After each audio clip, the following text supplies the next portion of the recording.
demolishing the line between public and private lives, and mass connectivity, which gave everybody a rooting interest in and passionate opinion about public actors, large and small. News was personality. Personality was drama and entertainment, that is, conflict. Notoriety, that is, publicity, became the leading currency of our time. The needs, hubris, and ruthlessness of people at the apex of attention, celebrity, and influence, and those striving to reach it, became the grease that kept the world spinning and news cycles rolling. The news was psychopathology. The media did not merely report on, but created the people who made the news. Likewise, self-promoters with ever-increasing skills and cunning gamed the media. And then the world began to revolt against these modern monsters and the agents and enterprises who made them. This new social and political force of personal aggrandizement and media power, the characters it has propelled and the backlash it has inspired, while in many obvious ways deleterious for the commonweal, was propitious for me.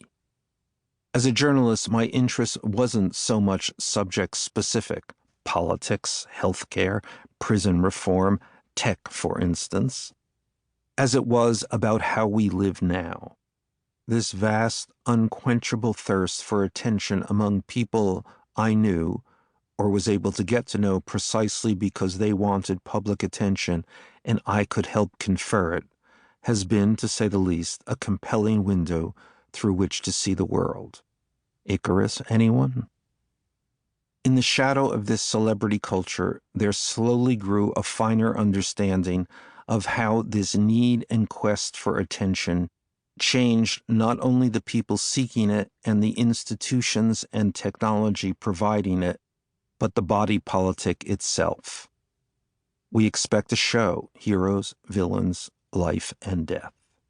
And here, too, we began to understand there was a new social and business system fostering all this ego and conflict, full of the scoundrels, swindlers, and self-promoters you might find in a Trollope novel.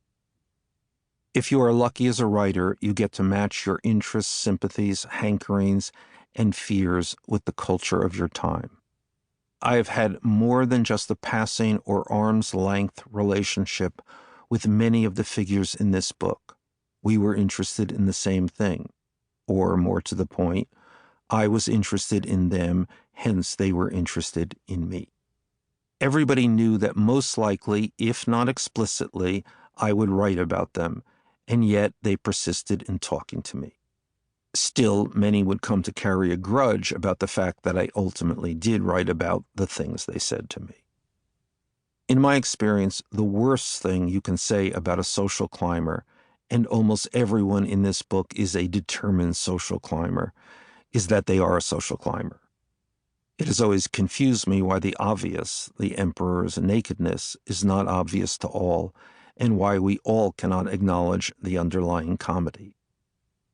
But pretense is the requirement of fame, and perhaps not surprisingly, the more famous you become, the thinner your skin gets.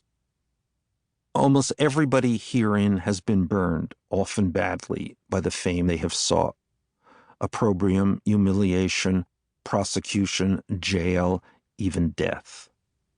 But few, other than the dead, have not continued to pursue it. Hillary Clinton has been shamed and maligned at a level impossible for mere mortals to appreciate, and yet has consistently returned for more. Why? Because the famous and would-be famous see themselves as warriors, and implicit in the fight is the possibility of humiliation and defeat? Or because they are self-destructive? Or merely because fame is just the world they live in? What else is there?